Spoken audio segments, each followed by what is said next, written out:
welcome everybody to our webinar on hiring in healthcare startups. I'm Brian Daugherty. I'm the Chief Operations Officer here at Jumpstart. I believe I know most of you, but for those of you I don't, great to meet you.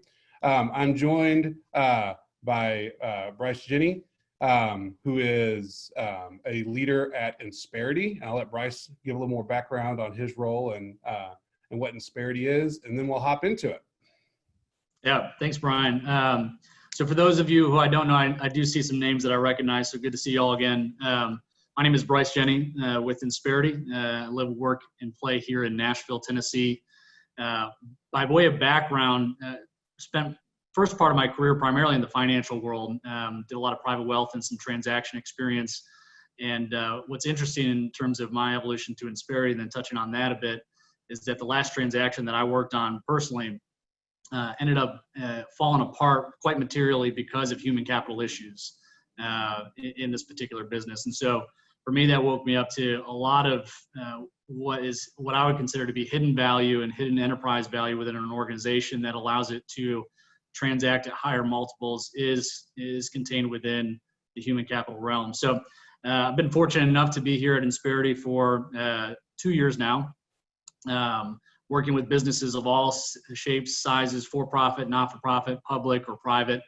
And really our goal and our mission as an organization is primarily just to help businesses succeed so that communities can prosper. And so what that means is that we try to level the playing field and give small businesses, small and medium-sized businesses, the tools and resources that they need to compete with their larger competitors in the space, while not having to worry about the day-to-day tasks from an administrative perspective, from a compliance perspective, and give them effectively what they need to focus on what is actually going to drive the business forward from a revenue perspective, right? Which is to deepen their rosters and get higher producing, better talented employees as well. So I'm excited to be here and share kind of what Insperity views as the world of HR and best practices.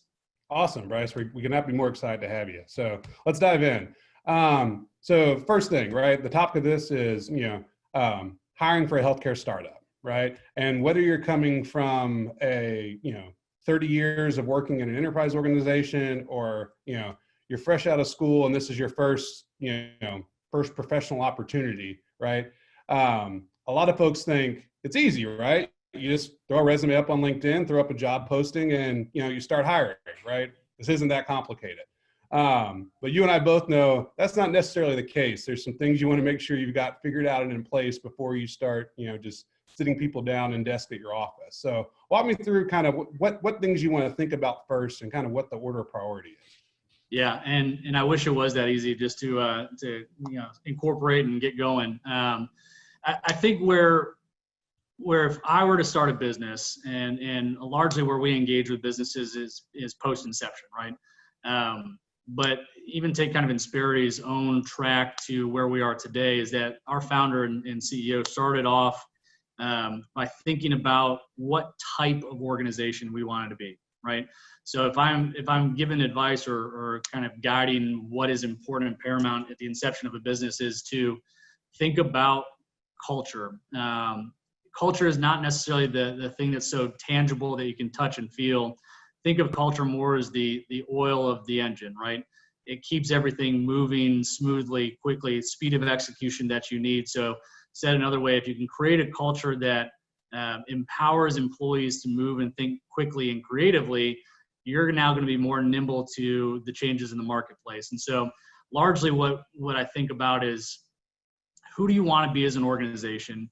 And really ask yourself the question of, if someone came up to one of my employees and said, hey, what's it like to work there? What that answer is what your culture is. And so really foster a brand that you want to not only deploy internally, but externally to your customers and vendors. And also recognize that it's not just top down, right? It is as much bottom up as it is top down. And it's something that needs to be institutionalized in the business each and every single day and reinforced. And importantly, I think that the culture needs to be malleable over time, right? As things change, as the personnel changes, you have that core DNA of who you are, but don't be so rigid that it restricts you from growth, right?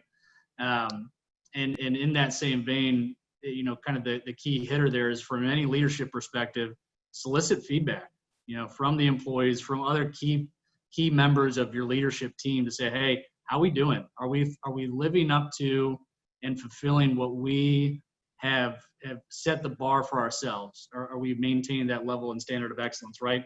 And one of the things that you and I talked about was, in addition to culture, is making sure that you align that to stated goals of the business, right?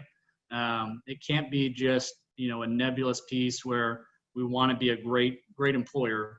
We need to actually go out and execute and go gain customers and revenue, right? So I highly suggest, taking the time initially to get that right, because, if you fast forward, 2, 3, 5 years, and you're now 40, 50, 100 employees, changing that culture and DNA of the organization becomes much more difficult.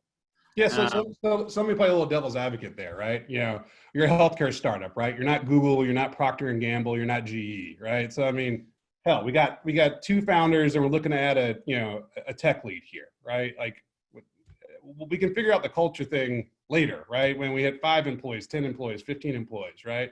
I got a good relationship with my co-founder.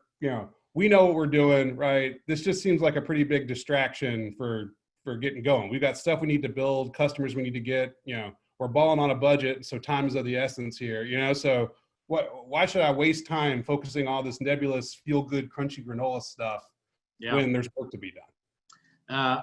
I'd give you 2 answers there. First and foremost, the amount of time that you have today is going to be in vast abundance as compared to when you do get to that 5, 10, 15 employee, because the complexities that you have in terms of the organization are just only going to increase, right? So let's get it right on the front end. And importantly, Harvard Business Review did several studies on this, of publicly traded companies, in terms of those who have best HR practices versus those who do not.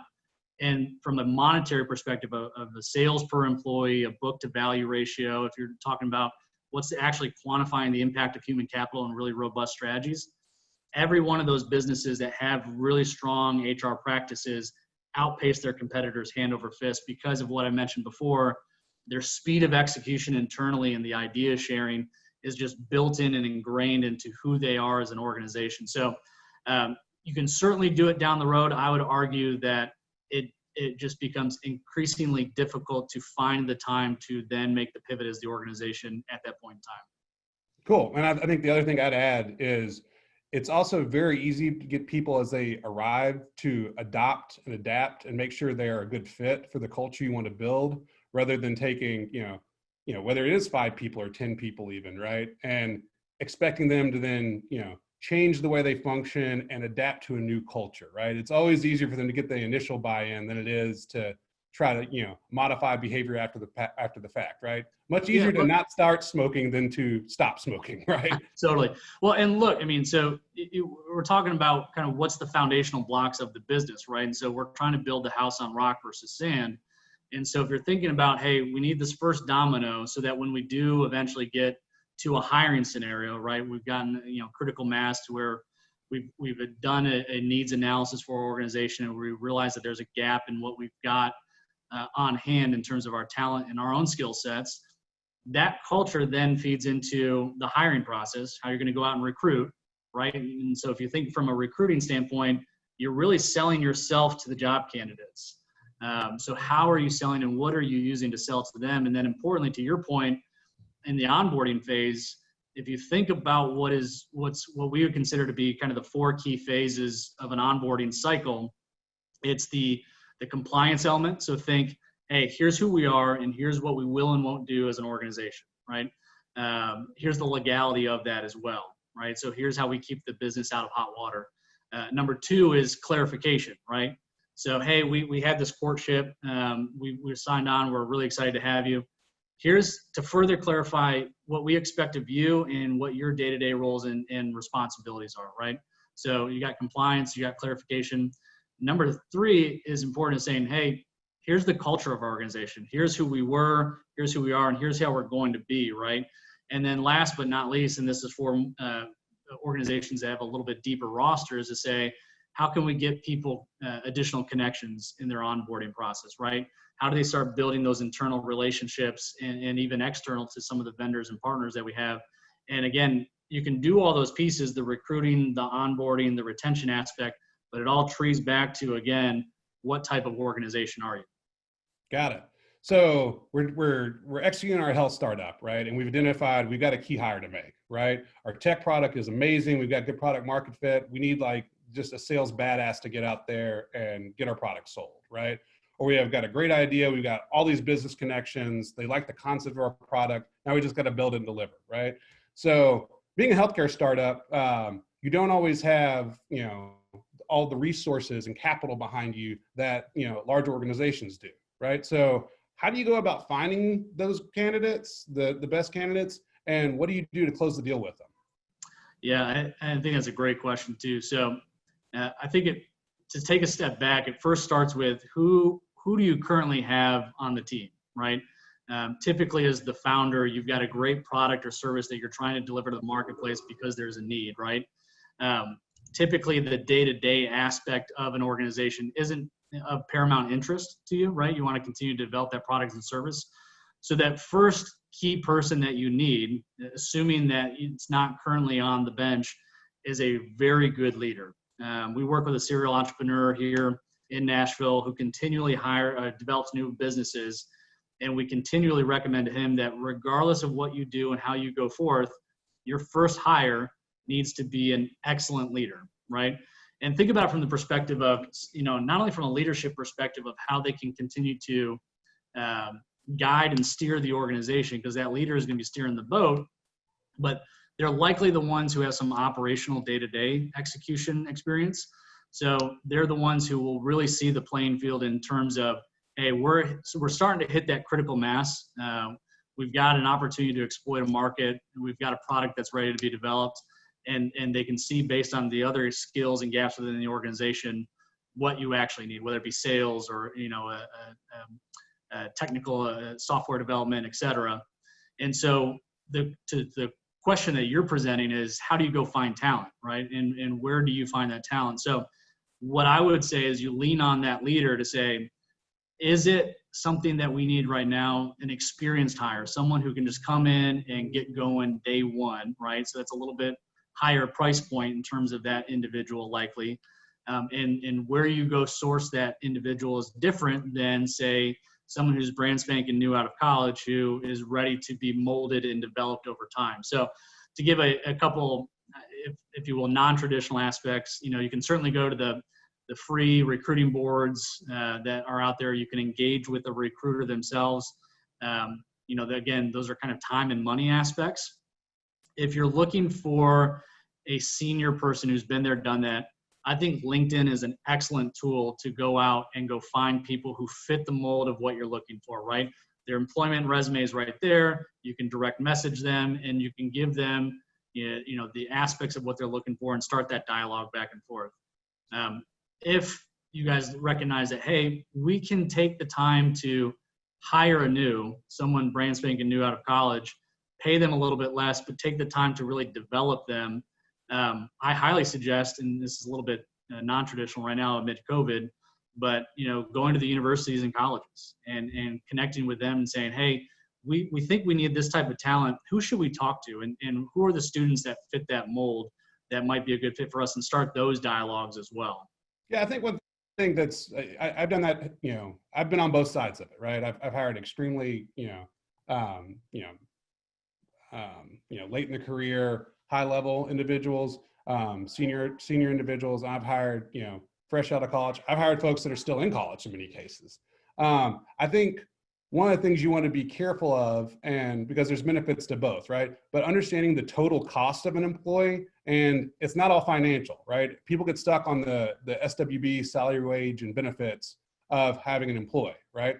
If you might be able to get a junior person for cheap on the SWB front, but for them to be successful, there is going to be time and resources that are required. And that's either going to come from you, that's going to come from your other senior resources, or whatever, to manage them and to grow them. Now, I found that if you do that effectively, you can really get some great economies, and you end up getting a lot more juice for the squeeze than you normally would expect just hiring somebody mid-level or senior level in many cases. I've also seen that if you take somebody and put them in that environment where they don't have that leadership, or the leadership's there, but they don't have the capacity from a resource standpoint to support them and grow them and have a structure in place to provide the professional growth that your new folks need, then you end up with a problem, right? You end up with folks that, have not had the necessary training, potentially contributing to products and setting it back because they're making mistakes, as any new person would, right? So that's one thing I really encourage, because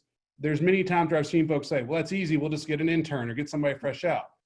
We've had 2 amazing interns from the Vanderbilt HOD program here at Jumpstart the last 2 months that have done absolutely fantastic work for us. But part of the reason that worked was because, much of the leadership of Jumpstart, has worked very closely with them, guided them, been there to support them and nurture them, right? Without that, I don't think they would have been, as effective or as happy with their progress. The other thing I want to hit on, so, when you're a healthcare startup, you don't have the same tools and, flash at your disposal that you do when you're a multi-billion-dollar company, right? So what are some, how do you attract, and once you've attracted that candidate, how do you convince them or get them to buy in and join your organization, and when they're staring down the face of, potentially a huge salary reduction or things of that nature? What are the tools in the toolbox, and how do you go about sealing the deal there? Yeah, I think, kind of look at, there's kind of 2 ends of the spectrum, right? They're the longer tenured, more senior folks who maybe have been in larger organizations that are publicly traded. I think the pull for folks like that is, getting out of more of a bureaucratic environment and saying, hey, you can be part of something where your voice matters and you are making a material impact on the business and the direction of the business each and every day. And I think that goes for both sides, a newly minted person out of college and a senior person. But you kind of look at the landscape of why people are attracted to a business, and then importantly, why people leave a business. So kind of the turnover aspect, provided that someone's basic needs are met from a salary standpoint. Really what keeps people sticky to an organization are those non-tangibles or non-cash compensations, right? So a lot of time and research has been given to kind of the millennial population, right? I would argue that this broadly speaks to a lot of folks, but time is really important for people. So you can introduce things like flex time in the workday. You can include things like remote and on-site work, flexibility, other things that people look for in terms of what drives them to continue to stay employed and drive their discretionary effort for an organization are things like basic autonomy, right? The variety of work that they're being introduced to, the ability to develop from a career pathing standpoint, opportunities to expand their business, their own personal development and their business development as well. And then some folks just say, hey, I love, the status and recognition of being with a startup and the social aspect of really engaging with my friends. And so I think all of those get back around to what are your hiring practices, right? Because again, go back to what type of organization do we want to be? And then that feeds into who we are looking to bring on, right? And then if you have a standardized hiring process, interview process, selection process, you should be able to ask the questions of those candidates that really starts to ferret out what drives them and what motivates them and what they're looking to do aspirationally.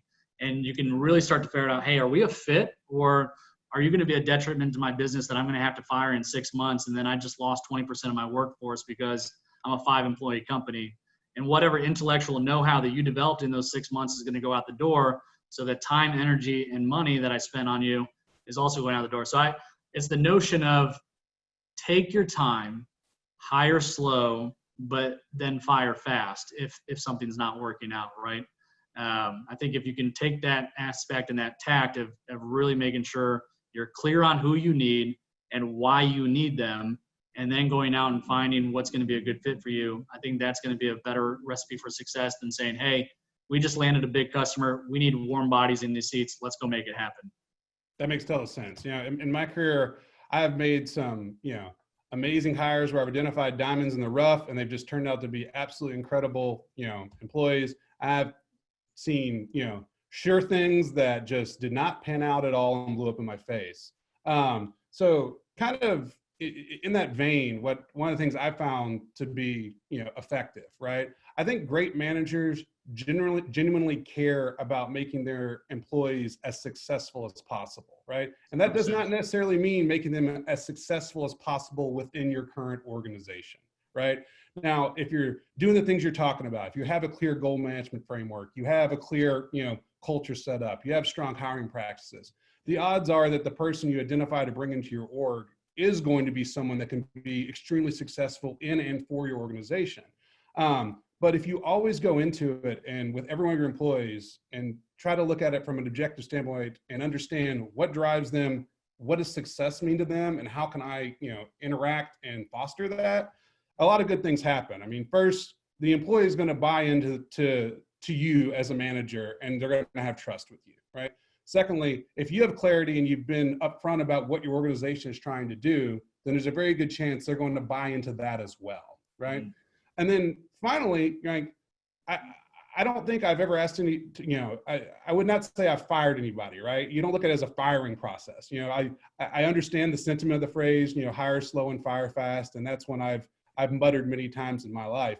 But I think I like the phrase, I want to, it's time to go be successful somewhere else, right? Yeah. Like, if you're really trying to make the employee successful, there will be times when, for whatever the reason, maybe it's a dysfunction of yourself or deficiency of your organization.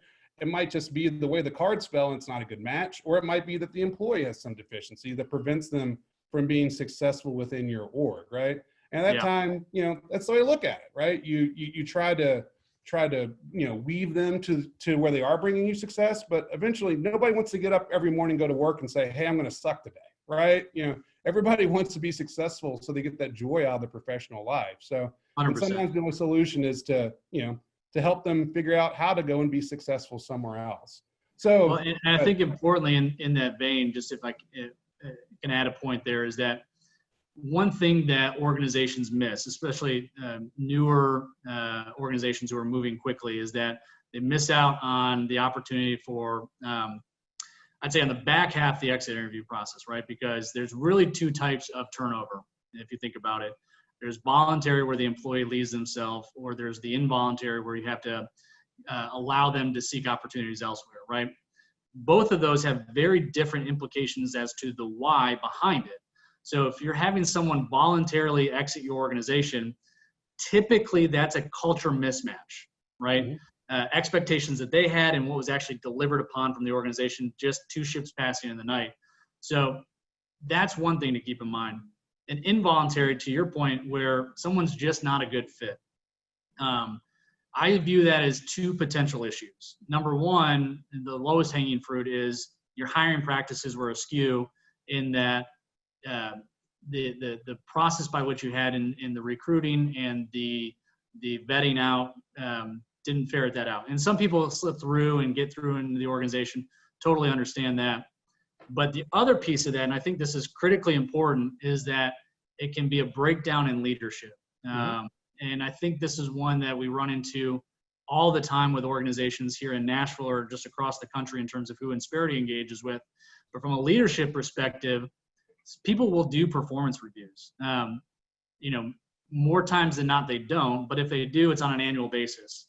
It's incumbent upon the leader to give consistent daily, if not weekly, feedback to those people about how they're doing, what's expected of them, what the company from a culture standpoint expects, what will be tolerated, what won't be tolerated. And to your point, you shouldn't ever have to fire anybody from that standpoint, because if there is that consistent feedback throughout their employee life cycle, they've got a pretty good feel if this thing's working out for them or not. Mm-hmm. And if it's not working out, then we can have the candid conversation of saying, hey, Brian, we've been talking over the last 2 months and this, we're just not quite getting there. Have you thought about where we can find an opportunity for you to be successful elsewhere? What does that look like for you? And then go a step beyond and be that good leader and saying, hey, can we help you find, what that looks like for you? And Yeah, give them exactly. a space and time to be able to figure that out. And that can also be on a stage, I've had this happen too, where sometimes employees outgrow the organization, right? 100%. I mean, like I have brought on junior developers that have, worked their butts off, have been, complete, and utterly full of talent and have worked their way up. And, at times based on, what the tenure is of individuals in your organization, their capacity for growth, where the business is going, what sales look like, et cetera, it doesn't make sense for them in their career to continue there, right? And so, you want them to be successful. And sometimes that's saying, I understand, let's figure out how to get you transitioned out in a positive way. Let's make sure your duties are transitioned over. Let's help you find somewhere where you continue to grow. Because more often than not, that'll come back around in a good way later, right? It might be your current organization, the next one, you've got this good relationship and they've continued to improve. And now you need that number one tech hire, right? You need that VP of engineering or VP of sales or product. And they're there, right? And you've planted that seed and now it's time for the harvest. One of the things I want to make sure we get to and hit on, because, I like to think I've learned a lot more from my failures rather than my successes. So let's talk a little bit about the HR landmines. And, I know the HR game changes considerably from a hiring standpoint, from a best practices standpoint, as you move from, your first hire to having 15 employees to having 25 to 50. You're the expert. You know all the, the actual gates there and the places, the gaps you got to bridge across. So talk to me a little bit about that and what to be aware of and what to be mindful of as you continue to grow and be successful.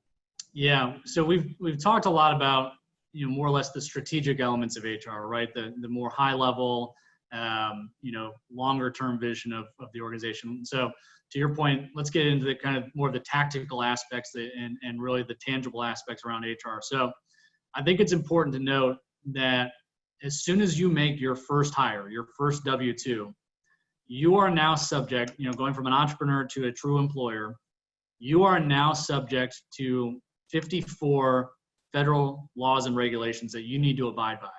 And that is daunting for anybody. And each and every consecutive decade, that list gets longer, right? Once you hit 15 employees, tack on an additional 10 to that. The next hurdle is, I believe, 20 with an additional 4. And then once you hit 50, there's an additional 6, right? So you're getting bombarded from, things that you don't even know that you should know that can really bite the organization from not only a legality perspective or a brand perspective, but to your point is that startups' most valuable, especially capital-backed startups' most valuable assets is their time and their cash, right? So being able to outlay a check for things that you don't know that you should know probably isn't the best use of capital. So very practical pieces that I think get missed often early in the process that not only have implications today, but fast forward, to 7 to 10 years down the road when you're trying to get acquired or having some sort of M&A action. These are all pieces that people will look at to see if they're going to give you material holdbacks from a valuation perspective, right? So number one, I would say have your legal aspects buttoned up, tied up. So to the extent that it makes sense, I know we're geographically dispersed in terms of the attendees on this. So I kind of, with any good attorney says, it depends on your specific location, but your non-competes, your non-solicits, right? You don't want the intellectual know-how to walk out the door to then go pick up, 2 or 3 of your employees to go along with them and copy your idea. Importantly, I think this piece coming up is one that is often missed, which is the invention assignment agreement. Yep. And so what U.S. law holds true is that if you invent something, you own it, right? But if you have an employee who invents your key piece of tech or your key patentable part of your infrastructure and deliverable to your end user, you are now you don't have that value tied to the organization. It's now the employee. So to protect yourself, have the invention assignment agreement completed upon hire. And what that effectively says is that anything that you create as part of your employment here, or that has to deal with the ongoing works and practices of our organization, you effectively sign those ownership interests to us of the organization.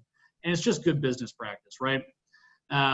Outside of the legality aspect, as soon as you start hiring people, what's interesting is as soon as an application is turned into you until the date that someone leaves employment with you, 7 years thereafter is your obligations for that particular employee from a legal perspective. So you need to have really good initial employee paperwork, I-9s, maintaining employee files, processing payroll, the termination paperwork, the compliance posters, things of that nature. But I would often argue is that if it's not core to your skill set or core to even your team skill set, find a reputable provider. The one that's off the bat, start off with, is a payroll provider. So there's many great payroll providers out there that can do a professional job of taking care of your taxes, your deductions. That keeps you out of hot water from that perspective. And boy, do they vary in costs, right? I mean, that's one of the things I've done at Jumpstart is we switched payroll providers, and we have, I think, received, I'm not going to go into the names of who's who. If you want that information, talk to me offline in the refinery. We're talking 5-figure reductions, right? For, either same level or better service, right? Yeah. It's really important to shop that around and make sure that you're getting something, but having a provider that can, keep you in check there, submit those documents for you, right? Poke you when you need to make sure that you've approved and reviewed an I-9, and, do your quarterly filings, update your employee tax rate, like all of that, right? There's so much of that can be done now with off-the-shelf products that don't require you to have an HR professional in-house. Totally. And I think it's important too that, the community that Jumpstart has built lends itself to being able to ask those questions and get very candid feedback in terms of what people's experiences are, right? Not all payroll providers, not all benefits providers, not all HR providers are created equal. So understand where you're at with your business today and map up or match up what's going to get you to where you need to be and keep you compliant along the way while being fiscally responsible are all key points. But the other thing I'd say just quickly is, make sure you have your insurances in line, workers' comp, professional insurance, directors and officers, things of that nature. The one that, and I'll say this, Brian, 98 out of 100 businesses that I talk to do not have what I would consider to be an incredibly crucial insurance policy, which is the employment practices liability insurance. So to quickly unpack that, workers' comp protects you in the case of slip, trips, and falls, illnesses, think COVID. If an employee gets sick at the workplace, that now goes under the workers' comp umbrella. Employment practices liability insurance, on the other hand, is the only insurance that protects you as the business in the event of any sort of workplace discrimination, harassment, wage and hour claim, workplace tort, anything like that is non-slip, trip, fall, or illness related as it relates to the business. So one that's often missed, but is critically important. It's a very low cost for someone to get that. Your PNC broker can help out with that. Okay, yeah, that's a great tip. So we're going to go in probably to the final phase of this webinar. But I do want to encourage anybody, if you have any questions thus far or have any questions for us at the end, we're happy to take them. There's a Q&A feature here in Zoom that you can access and utilize. But just wanted to give everybody a heads up on that. So one of the things, kind of back to being a healthcare startup and really getting going, right? It takes a while, and maybe, an eternity to get to the point where you have an overabundance of capital, right? So one of the decisions that everybody tangles with is, all right, how do I structure my organization from a W-2 full-time employee, a 1099 full-time or partial contractor, outsource vendors and outsource services, right? And there's kind of pros and cons to all of those approaches, right? Insperity is an outsourced service provider, right? So obviously you're going to be completely biased, but kind of give us the run through on that, and what's the thought process that goes into saying, cool, I'm going to outsource this to a vendor versus make this a 1099 versus make the full-time employee investment on this. Yeah, and I'll give the non-biased objective feedback on that side, because at the end of the day, you need to do what's in the best interest of your company, right? So the way that I view that is understand what makes you unique in the marketplace. What is your moat? What is your deliverable? What is something that is going to be your differentiator as compared to your competitors, and double down on those pieces, right? So your direct product development, service deliverable, the people and resources that you need to be able to execute that and deliver that on a consistent basis to your end user, you need to have those people in-house, because there's product knowledge there that in the know-how that you have, and is just inherent with having people who are colleaguing back and forth. Now, the cost or the downside of that is that there is an inherent cost with that. So anytime you W-2 someone, whatever you pay them, this is what, to a point that you were getting before, Brian, is that there's kind of the hidden paycheck that people don't necessarily take into account. Now, what we typically see at Insperity, if you're trying to do pro formas and project this out into your budgets, is that the vast majority of businesses that we run into and that we work with now, we work primarily with white collar professional businesses in think the technology, consulting, healthcare types of worlds, right? So those professional level services, they're above payroll cost for an employee tends to range between 18 and 28%. I'd say the vast majority of our businesses are between 21 and 26%, depending on if they have benefits, 401ks, things of that nature. So really understanding the total cost of employment is going to be dramatically helpful to understand how you price your product and service, right? So there's the pro and con there. You go to the opposite end of the spectrum, 1099s. From a positive standpoint, they're going to be the least drain on your cash flow because you can scope out the work and the deliverable and the times. What is becoming increasingly the flip side of that is that federal and state-wise, they're cracking down on the 1099 versus W-2 distinction. So be very careful about how you list out your 1099 contractors. The other piece of that is that their work product, be very specific on what constitutes a successful project, right? Anyone who just gives you the first go of a software solution says, hey, there you go, give me my money.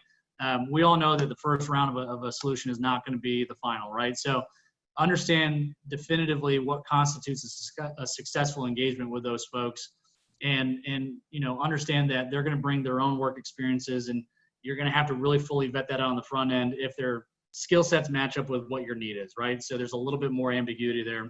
From the outsourcing side, I don't think outsourcing is for everybody. I would make an argument that in some respects, every business does outsource to some degree, right? If you think about just having a payroll provider, you've outsourced your payroll efforts to them. Now, what a true outsourcing relationship and a partnership looks like is, are you as the business owner owning the risk and liability inherent with that vendor partner, or does the vendor partner own the risk and liability of engaging in delivering on those service and those projects to you? So what you get with an outsourcing model is, on the pro side, you get a lot of resources. Taking Insperity, for example, we've got 3,000 people who basically become your HR department in various forms and aspects. And we give you an HR department of a publicly traded company. So you get a lot more resource bandwidth, et cetera. The downside of that is that there are some parts of our model that are relatively rigid, and for good reason. It's to keep both you and us out of hot water from a legal perspective. So because you're getting more resources and expertise in that space, it's probably going to cost you a little bit more than a 1099, but it's going to cost you less than a W-2. And so you just need to ferret out, do we need to have these things in-house? And is this going to be a going aspect of our business that is going to be a primary direct driver of our revenue? Or is this going to be more indirect labor, if you will, or indirect background infrastructure to our business that is key, not only to keeping us out of hot water, but if done well, going to help us drive more revenue. And I think that's kind of the risk reward conversation that you need to have with yourself and your team to understand where your present skill sets lie and what you need to get you to that next level.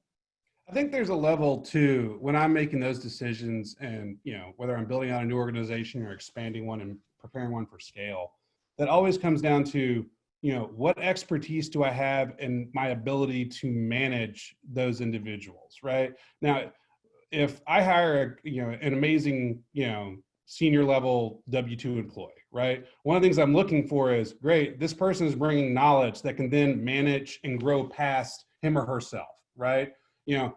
I see a lot of folks say, cool, we need tech. We're going to go and just hire 5 developers in Romania, right? Well, if you don't have someone in-house that can manage that product, manage the vision there, speak the engineering speak, speak the product speak, and keep things going, you're not necessarily going to have a good outcome, right? It's the same thing if you hire a junior W-2, as I referred to earlier, right? You need to have somebody that has that expertise to be able to manage those either 1099s or junior W-2s. One of the I'll give you a really quick example. So one of my clients here, it's a financial firm. They've got about 45 employees. They came to us and said, hey, we need to hire a new salesperson. Do you have some time to kind of talk through what that looks like and who we need to hire, et cetera? So we sat down over lunch and unpacking what it is they were actually looking for. It's kind of, hey, whatever's the big shiny object we think that we need versus what we actually need for the organization. So what they thought they needed was a salesperson, and unpacking why they thought they needed that was that they had so much inbound traffic from their digital marketing efforts that they needed to convert on that. And so what we started to realize is that you've got very high profit margins in this line of your business. If you have a direct salesperson that maybe will pick up 6 new clients for the year, it's a much lower profit margin type of proposition. And so what they really were looking for, and what the owner was looking for, he wanted to increase his bandwidth to be able to tackle and bring on those digital marketing efforts in terms of new clients. And so what ended up being what they were going to shell out as a $75,000 W-2 from a payroll perspective turned into them actually going a 1099 route with someone who would just do some account management and operational management in terms of inbound traffic to free up his time. And that was a significant difference in terms of cost. And so think about from that perspective is that they've effectively saved themselves arguably $65,000, $70,000 just by making that switch and understanding where their high profit margin is. So again, the immediate need might not necessarily dictate what the solution is. Right. So talk to the folks and unpack that. So it comes back to understanding, which, my team, I drive them crazy with. It's like, understand what problem you're trying to solve, right? Don't try to solve the problem until you really have a definition of the problem. 100%. The other thing is, you can't hire half a W-2, right? I don't believe. I guess you can do part-time work or things of that nature, but but 1099s lend themselves to that, right? There are times where as an organization, we're not ready to move full hog on this yet, but we do need 20 hours a month on this, right? To get it going and start preparing. That's another place where, if you have projects like that or things that you can carve off that are, not core to the business, right? Or will become core to the business in the future. But if you can carve those off, that also, I think, helps because there's not that same level of collaboration that's needed on a day-to-day basis. And then, to go to the outsourcing services, I think they're really effective when you need that deep insight and it's a place where you don't have that expertise on the team and you don't really even have folks that, past just being able to manage people, right, really have enough knowledge to manage that effectively, right? So you don't have any tech in-house, right? Hiring a 1099 Salesforce developer to fix your CRM problem probably isn't the best way, right? You probably want to talk to a solutions organization that's an outsourced vendor partner that can, work on Salesforce, right? If you have zero concept of HR whatsoever, right, then it's probably not helpful to go hire, a 1099, payroll clerk to run your HR, right? You need a group like Insperity that can make sure that you're not stepping in the landmines. You're making sure you understand the policy changes that you need as you grow your employees and making sure that your culture's set up. You have that employee handbook, all the cool stuff that, Insperity helps provide. That's another place where I've seen, where that can be important because it's also much easier to hold, in my opinion, outsourced service providers accountable because one, they usually have some level of staying power. They've been around the block. There's redundancy with them, right? Their practices are usually more mature and more formalized, usually end up with something documented. You can be more explicit about what the expectations are on the deliverable. Whereas, and a lot of time the outsourced service provider, you and I talked about this yesterday, they know what the heck they're doing, right? They'll say, hey, this is what you're looking for. This is the package. These are the pieces you need. This is what you get out of it. This is what you need to be successful down the road, right? Whereas if you go to 1099, often it's on you as the employer to come up with and define that. And that's not always easy or straightforward, especially when it's an area where, like Donnie, you're completely out of your element, right? And here's the thing too, and I understand the notion of what is perceived as cost centers versus value drivers. And so what ends up happening a lot is that Google tends to be the business owner's HR department in a lot of respects, right? What Google's really good at is telling you, the high level aspect of the law, right? What it does not tell you, and to your point around what someone with either bringing in an HR director or someone with the background and scale that Insperity has, is to say, hey, yes, that says that from a top line legal perspective.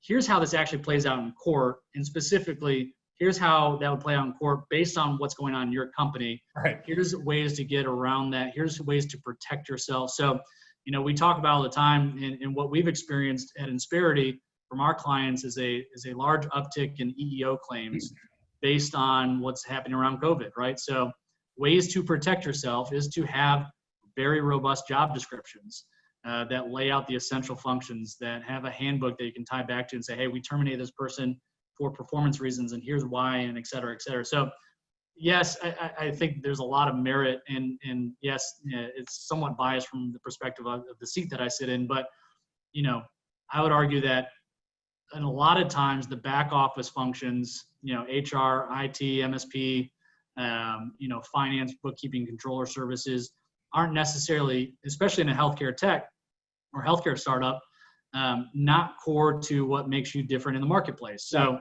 it can, if done very well, but if you're starting out, is your time and effort best spent developing your own skill set or deepening your bench there? Or do you say, hey, we're better off deepening our bench in, our technology and product stack software development?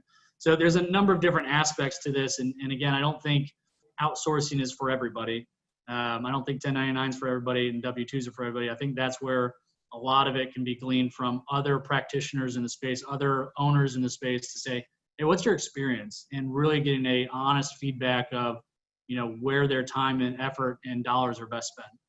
Yeah, I think you hit the nail on the head, right? I mean, something can be incredibly core to your business without being a core differentiator of your business, right? You're not going to be, setting a new standard on everything across the board, right? If so, you're spreading yourself too thin and you're going to fail because you're not focused. 100%. So, yeah. So, Bryce, thank you so much for joining us. Bryce is with Insperity. Insperity is one of our vendor partners that our portfolio companies can find in the refinery to access their services. We're hoping to get Bryce in the refinery here soon to get him signed up, and hopefully he can provide some help and mentorship to some folks seeking help. But I greatly appreciate you joining us. Your expertise, as always, is flooring, and I appreciate you taking the time to talk to everybody today. Yeah, my pleasure. If anybody has questions, absolutely feel free to reach out to me. And we will connect you to the resources at Insperity or even just our external partners, across the country if we don't have the answer ourselves. So at the end of the day, we want to be a great resource to you all to continue to further your efforts and make the impact on your end clients or customers or end users. So Brian, I appreciate the time. Everybody, best of luck with your business ventures, and wish everyone a happy Thursday. All right. Thanks so much, Bryce. Have a good one, guys.